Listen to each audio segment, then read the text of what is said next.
Hello everyone, it's Becca from Becca Books and Bujo, and it is time for another Read It or Not challenge.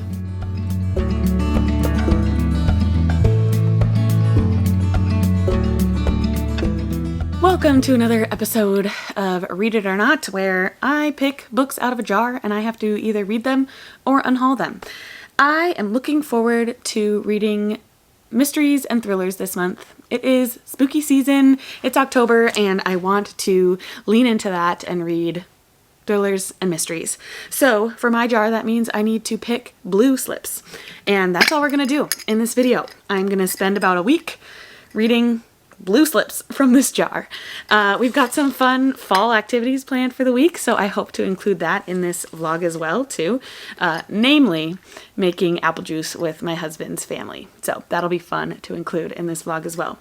But let's see what we're gonna pick up first. I'm feeling a little ruthless. I know that a lot of my mystery thrillers are on my Kindle, and I got them on like Amazon First Choice, or I got them through like the BookBub emails that you can get for free Kindle books, and I'm feeling a little ruthless and wanting to just part with some of those Kindle books. So, sorry, I'm blabbering. Let's look at what this first book is.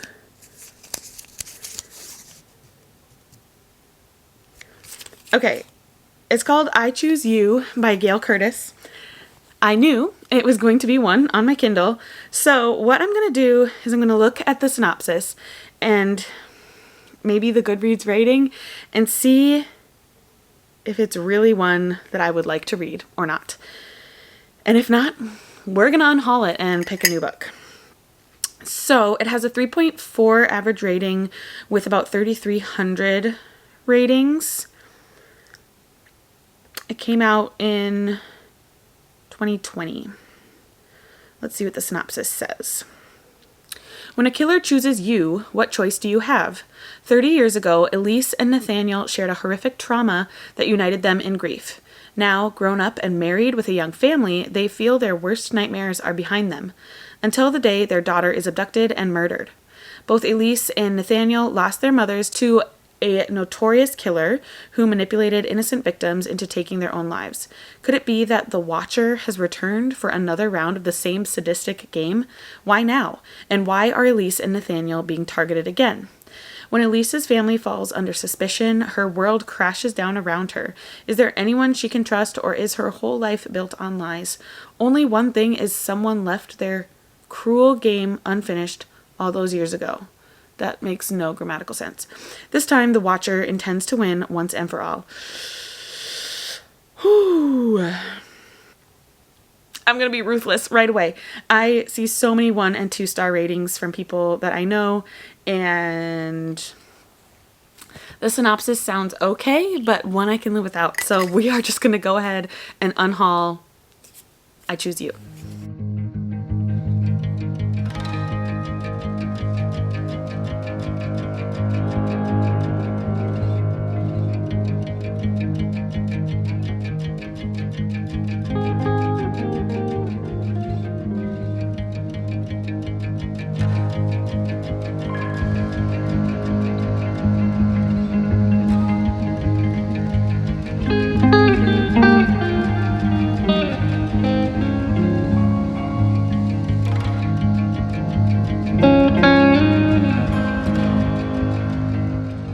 Let's see what we pick next. I'm gonna try to go for one at the bottom here. Except, can I get it out without all the papers falling? Here it is. Okay.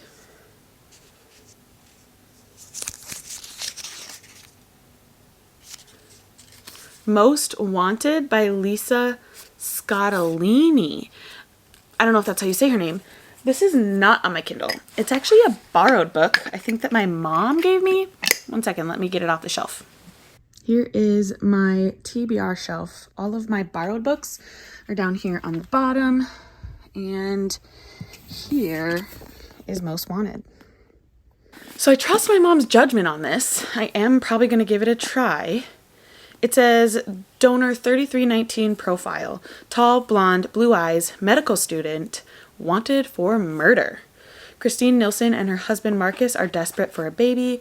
Unable to conceive, they find themselves facing a difficult choice they had never anticipated. After many appointments with specialists, endless research, and countless conversations, they make the decision to use a donor. 2 months pass and Christine is happily pregnant, but one day she is shocked to see a young blonde man on the TV being arrested for a series of brutal murders, and the blonde man bears an undeniable and uncanny resemblance to her donor. Delving deeper to uncover the truth, Christine must confront a terrifying reality and face her worst fears. Riveting and fast-paced with the depth of emotionality that has garnered Lisa Scottolini regions of fans, Most Wanted poses an ethical and moral dilemma. What would you do if the biological father of your unborn child was a killer? We are going to give it a try because I feel like that would be terrifying and I want to know what this couple decides to do. So here is my first book of Read It or Not.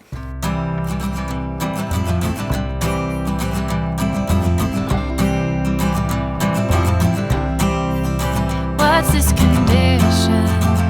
Some conviction, it's hard to tell. Call it affliction. What did you get? A tape. What was the tape for? Some call it hell. For in there, yeah. We had to put a piece of paper up to count how many gallons we make. Can we show them the press? Here's the press. Apples go through there. They shoot out into those buckets, but here, and then we push it down with this press. And the juice comes flowing. Help me forget who I am. Needles in veins and cigarette stains. I roll like a train down the track. 'Cause when you're so far gone, you don't come back. Wanted to be good, and I thought I could, but it's hard to change. When I am restless and reckless, as the sinners say, and I swear I tried so hard I can't seem to stop. Need satisfaction or distraction from what I'm not. So it's whiskey and weed and the secrets I keep to help me forget who I am. Needles in veins and cigarette stains. I roll like a train down the track. 'Cause when you're so far gone, you don't come back.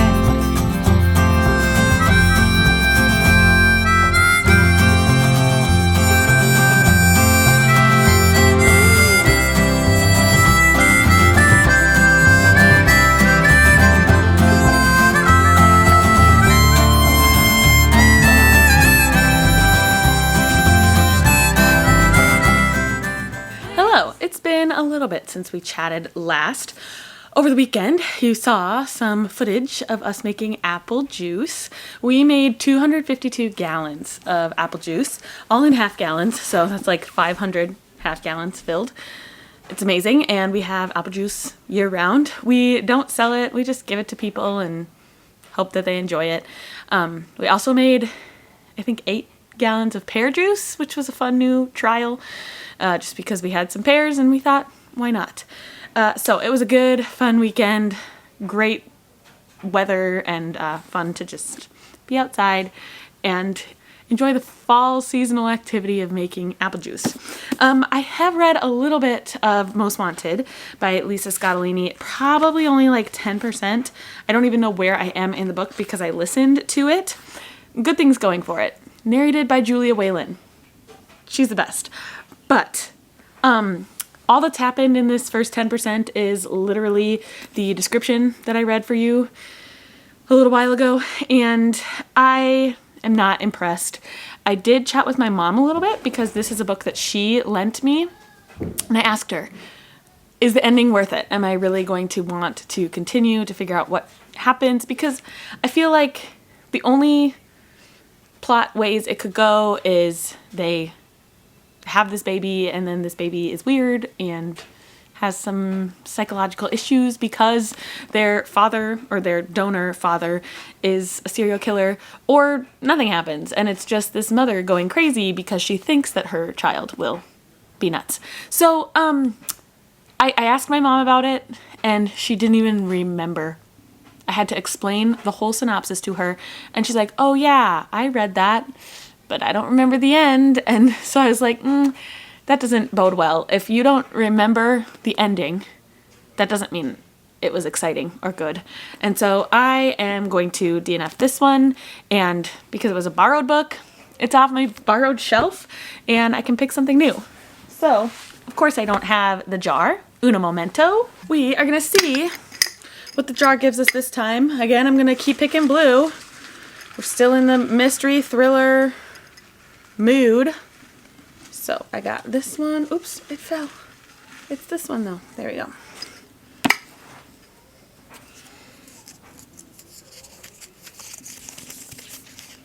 That's upside down.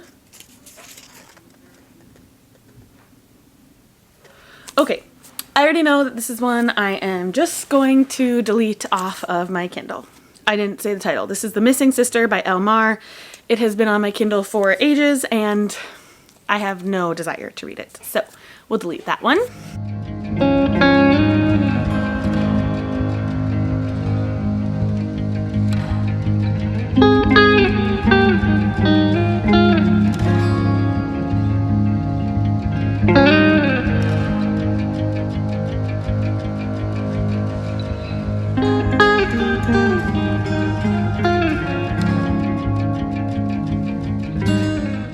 Grab the jar and pick another blue. I think I make really great faces when I draw from this jar, and I don't even see myself because I'm focusing on the jar. Okay.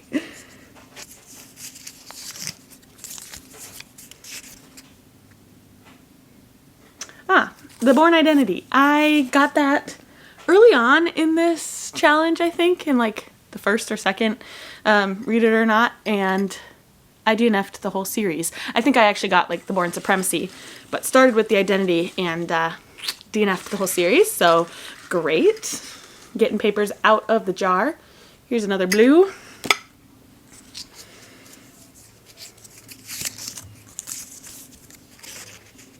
That's upside down. Okay. You saw it, right? The Thursday Murder Club. I have read the first Thursday Murder Club, but I haven't read the second, and it's actually on my TBR for October, so I'm taking this as a win, and I'm gonna say our next book for Read It or Not is Thursday Murder Club. Well, the second one. Let me grab it. The Man Who Died Twice by Richard Osman. This is just such a feel-good mystery series. We follow a group of older people in their retirement home and they solve murders. And the first one was just so lovely. I gave it 5 stars and I am looking forward to jumping back into this world with these characters. Oh, I am pumped about this one. And maybe I'm bending the rules a little bit, but we needed a win with all of the DNFs and getting rid of books on my Kindle. So let's read this one next.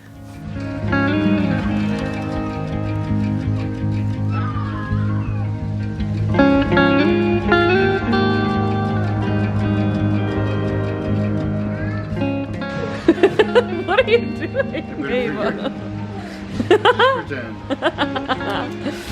I see travel! You see? Hello, I am about a third of the way into The Man Who Died Twice. What page is it? 95. And really happy to be back with these characters. They are so dang sweet. If you're not familiar with the Thursday Murder Club series, we are following 4 septuagenarians. I feel really smart using that word. 4 older people in their 70s, and they live in this, well, not a nursing home, but just a community. These 4 get together on Thursday nights and solve murders. Elizabeth is kind of like the ringleader. She used to work in this industry. She was, I think, like a secret agent or spy or something. She has people on the inside who give her files of cold cases, and she and her friends solve murders. Elizabeth is so brilliant. She remembers everything and can think outside the box and is able to solve murders like this. Well, I mean, it takes her some time, but she still does really well. Then our other main female character is Joyce. She is the comical one of the bunch. I feel like she is there for some relief, comical relief, and she I think is the best people person though. She knows what people needs and she provides that. Like if someone needs tea or food, she gives that. She's just the kindest soul. And we have two men, Ibrahim and Ron.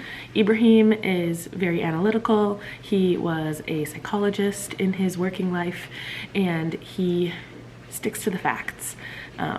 Something terrible happens to him in these first 100 pages and I felt so sad. My jaw dropped when it happened and I almost got teary-eyed. Like, he's the sweetest old man and for something to happen to him just made my heart hurt. So yeah, I already obviously feel a lot for these characters. And then lastly, Ron, he's kind of the exact opposite of Ibrahim. He's fly by the seat of his pants, says whatever comes to mind. But these four complement each other so well and are really best friends. So we are just kind of getting back with these characters in the first 100 pages or so. Someone from Elizabeth's past and from her past work life comes back and presents her with this challenge because he has gotten into some trouble and is maybe being followed for that trouble. Might be getting killed, who knows? But that is going to be, I think, the main mystery, and I assume murder eventually, we'll see. Also, when Ibrahim had that terrible encounter, that was another thing that needed to be solved, or just a case that was opened. And their friends Donna and what can I think of his name? Donna and Charles, I want to say. I don't think that's right. They work at the local precinct investigating murders. Donna and can't think of it. I feel like it starts with a C. Chris. Yeah, Donna and Chris. I think that's right. They're just fun characters too. They know about the Thursday Murder Club and realize that they can use them as help in some of their investigations. So Donna and Chris help the Thursday Murder Club solve this issue for Ibrahim, but now they're also going to be involved in this bigger, grander scheme with this person from Elizabeth's past. So that's where we're at. I'm going to keep reading.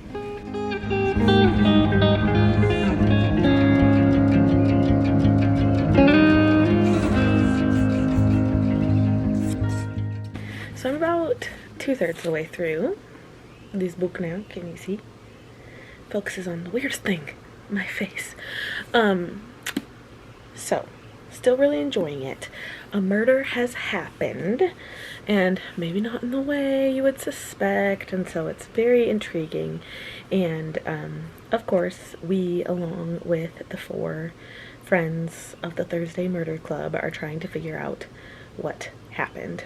And they're kind of on this wild goose chase. I feel like a lot of it is geared toward Elizabeth because she knew this man that's involved from her past, and so she is, as per usual, the ringleader, but I feel like she's the one giving out tasks and having the others do things for her to help solve this murder. And also there are diamonds involved, and so they're all just like, it's funny, they all think, what if we found the diamonds and we got to buy a house with them? And just they dream about what they could do with 20 million pounds worth of diamonds. Pounds, not the weight, pounds, the currency, because we are in England. Anyway, I just wanted to share one little funny anecdote about Joyce. So we get her perspective through her diary, and I just love it because it's just so stream of conscience, and she is just so quirky. we hear about a story where they are going to question someone who is super scary and has a lot of power. And Joyce brings out her friendship bracelets and she's like, I'm selling these for charity. Would you like to buy this friendship bracelet? And he said, okay, fine. How much is it? And she's like, oh, you are just supposed to pay what you can. And she looks at his like giant mansion and beautiful gardens and he's like, okay. So he gets out his checkbook and writes her a check and it turns out it's only for £5. But Joyce is just like, well, another £5 for the charity. And the fact that she, like, lightens the mood with her quirkiness and whimsy, she's so funny. I laughed at that part. Yeah, so things are getting a little intense with trying to figure out what happened, what truly happened, and it's fun. I am enjoying it and reading it super quickly. I feel like it's just so digestible. The chapters are kind of short, and because we jump from different perspectives, it's not difficult to follow by any means. So it just makes things go quicker. Anyway, loving it. I'm gonna keep reading, and probably the next time I update you will be at the end.